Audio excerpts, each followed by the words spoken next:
안녕하세요. 사주 명리학으로 여러분의 재능과 심리를 연구하는 리고입니다. 오늘은 아름다웠던 배우 고설리님의 사주를 조심스럽게 분석해 보겠습니다. 설리님의 마음속에 무엇이 들어있었는지 살펴보겠습니다. 해맑게 웃는 모습이 무척이나 아름다웠던 그런 배우로 기억됩니다. 설리님의 자신을 의미하는 글자는 간목입니다. 간목은 양의 목, 즉 나무로서 끝없이 자라고 싶다라는 기상을 가졌습니다. 누구에게도 지고 싶지 않고 1등을 원하고 리더이기를 원하고 성장을 원하는 그런 기운을 가졌습니다. 그러므로 누군가에게 고개를 숙이거나 약한 모습을 보이기 싫어하고 아름드리 큰 나무에 주로 비유하므로 자신이 부러지면 부러졌지 구부러지거나 뜻을 꺾지 않습니다. 양의 목과 달리 음의 목은 풀과 꽃에 비유하거든요. 풀과 꽃은 바람이 불면 고개를 숙이기도 하고 바람에 나부끼기도 하면서 적응을 해요. 하지만 양의 나무인 간목은 절대 그런 일이 없습니다. 치우친 사주는 비범성을 가진 사주입니다. 그러나 그 비범성을 자신의 의지로 다스리지 못하면 조금 힘들 수도 있습니다. 설리님의 사주는 이러한 특징을 가졌습니다. 먼저 연간에 간목이 또 있습니다. 간목은 유일하게 혼자 1등이 되고 싶어 하는데 간목이 또 있다는 것은 심한 경쟁을 의미합니다. 간목이 간목이라서 갑갑해진다고도 표현합니다. 그런데 일지에 인목, 또 나무가 있습니다. 나와 같은 오행이 많다는 것은 동료와 친구도 많지만 그만큼 경쟁이 심해지고 있다는 것입니다. 그런데 월지에 또 묘목, 나무가 있습니다. 묘목은 겁재로 나에게 경쟁심을 더욱 강화시키는 기질을 가졌습니다. 이렇게 나 자신이 강한 경우는 나의 에너지를 발산시키는 기운 또는 나 자신의 기운을 제어해주는 기운들이 필요한데 설리님의 사주에는 에너지 발산도, 에너지 제어도 다소 어려운 구조입니다. 자신이 너무너무 강하기 때문이지요.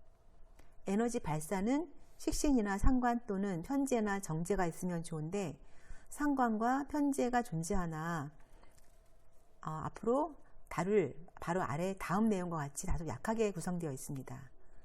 에너지 제어를 해주는 기운은 편관이나 정관, 즉 내가 속한 조직이나 남자가 되는데 사주에 드러나 보이지 않습니다. 이는 남자를 만나도 큰 기대를 하지 말아야 하고 내가 속한 조직에도 큰 기대를 하지 말아야 한다는 그런 의미가 됩니다. 목 기운을 제외한 나머지 두 글자를 살펴보겠습니다. 먼저 연지에 술토가 있는데요.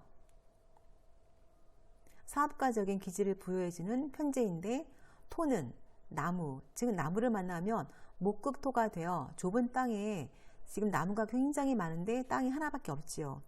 땅이 온통 파헤쳐지고 토로서 나무를 지탱해주는 역할을 못하게 됩니다. 지금 그런 구조가 되어 있고요.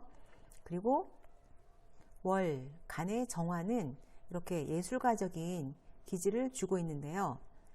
나무가 너무 많아서 이 정화가 활활 타오르고 싶어도 오히려 불이 꺼지려는 그런 형국이 되어 있습니다. 네, 너무 정화와 술토가 약한 구조이죠. 설리님의 사주 구조는 매우 좋은 기질들도 많지만 오행의 균형이 깨져서 특히 목 기운이 강하여 이로 인한 비범성도 부여하지만 어려움도 있는 구조입니다. 그렇다면 목이 많다는 것은 어떤 비범성과 어려움을 부여했을까요? 나와 같은 오행이 많다는 것은 내 기운이 강하고 독립심, 자긍심, 자부심이 강하다는 것입니다. 이렇게 목 기운이 강한 걸 볼 수도 있는데요. 누군가에게 구속당하는 것을 싫어하고 자유로운 영혼이기를 원합니다. 도전 정신도 강합니다. 그리고 다른 사람의 평판이 중요하고 타인의 인정을 받고 싶어 합니다.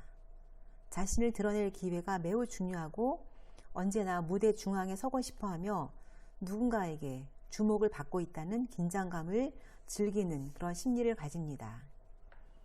그리고 항상 나 자신을 드러내고 인정받고 싶은데 이런 문제가 해결되지 않으면 매우 힘들어지는 사주입니다. 나와 같은 오행이 많다는 것은 넘치는 에너지가 나에게 무한대로 존재하며 이를 발산할 무대와 활동이 절실한데 나의 에너지를 발산시켜주는 정화 상관이 너무 많은 나무로 인하여 꺼질 지경이 되어 언제나 가슴 속에 묵직한 것이 있어서 시원스러운 발산이 되지 않고 있습니다. 장점은 이렇게 해석에 따라서 오행의 조화를 이루지 못하면 단점으로도 작용하는 것입니다. 나와 같은 오행이 많은 분은 또한 신체 지능이 매우 우수합니다. 신체를 활용하는 직업군에서 좋은 활약을 할 수 있습니다. 운동선수, 모델 등 자신의 신체를 활용하는 활동에서 매우 적합한 지능을 발휘합니다. 설리님의 사주에서 월지의 묘목은 직업 분야를 담당하는 글자이기도 하고 부모님의 자리이기도 합니다. 왼쪽으로 인묘진에 진은 없지만 이렇게 인묘 반합을 하고 있고요. 오른쪽으로는 묘술 합을 하고 있습니다. 양쪽으로 합이 있다는 것은 묘목이 묘목으로서의 정체성을 갖기보다는 여기저기 마음이 흩어져 있음을 의미합니다. 그리고 설리님은 강한 자아를 가졌지만 의외로 인간관계에서 강하게 맺고 끊기를 잘하지 못하는 여린 마음도 있음을 의미합니다. 직업 역할은 자신과 같은 오행인 목이 매우 강하여 신체 지능이 매우 우수한 것으로 분석하여 아까도 말씀드렸듯이 운동선수나 모델 등 자신의 신체 지능을 활용한 활동에 적합하나 나와 같은 오행이 아닌 글자의 작용도 있어서 분석해보면 정화와 술토의 식상생재의 사업가적인 기질도 있다고 보여지나 정화와 술토 역할이 미미하여 그냥 목 오행 자체의 지능으로만 살펴보는 것도 괜찮을 것 같습니다. 아름다웠던 배우 고설리님의 사주를 분석해 보았는데 돌아가신 분에 대한 예의상 좋은 부분만 언급하고자 하였지만 비범성이 다소 단점으로도 작용한 면이 있어서 매우 답답하고 자신의 에너지를 어디로 발산할지를 모르는 구조라서 많이 힘드셨을 것으로 보입니다. 우리는 위의 글자 외에 10년마다 들어오는 운을 보태서 자신의 사주를 풀이하게 되는데요. 설리님은 자신의 에너지를 발산할 수 있는 화오행이 어려서 들어왔었어요. 좋은 기간이 분명히 있었습니다. 그러나 다시 현재 목기운이 들어와 있어서 내 사주에 넘치는 목기운으로 더욱 답답해진 시기요. 게다가 앞으로의 운도 수운으로 흘러가고 있어요. 수운은 수생목으로 다시 강한 목오행을 강하게 만들어주는 것입니다. 내가 현재 배가 부른데 밥을 더 먹여주는 그런 운이 바로 수오행이 되겠는데요. 네, 다른 분께는 수오행이 다르게 역할을 하겠지만 현재 설리님의 사주에서는 수오행이 들어오면은 더 답답해지는 그런 운이 되겠습니다. 사주에 화오행이 더 들어오거나 대운이라도 화기운이 들어온다면 설리님의 아름다운 연기가 더욱 빛날 수 있었을 텐데 너무 안타깝습니다. 그러나 사주에서 운이 잘 흘러가지 않을 때에는 스스로 운이 흘러가게 해 주어야 합니다. 저는 가장 좋은 방법이 걷기라고 생각됩니다.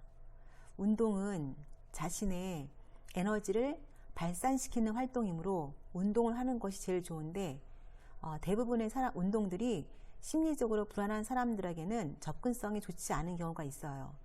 심리적으로 사람 만나기를 꺼리는데 트레이너를 만나야 하는 경우, 또한 강사를 만나야 하는 경우, 또한 어딘가에 장소를 이동하여 가야 하는 경우가 많습니다. 그러므로 걷기가 제일 좋은 처방이라고 생각됩니다. 여러분 주변에 힘들어하는 분이 계시다면 사주 분석으로 심리적인 분석과 이에 대한 보완점을 살펴보시는 것도 좋지만 일단 걷기를 추천해 주세요. 어쩌면 한 사람의 소중한 생명을 살리는 좋은 기회가 될 수도 있습니다. 더 이상 설리님과 같은 슬픈 일이 생기지 않기를 기원드리고 이상으로 심리 분석을 마치겠습니다. 교육 및 상담 문의는 제 메일로 가능하시고요. 네이버 블로그 리고의 사주명리에 가시면 글로도 많은 내용을 읽을 수 있으십니다. 구독과 좋아요 부탁드리겠습니다. 감사합니다. 지금까지 리고였습니다.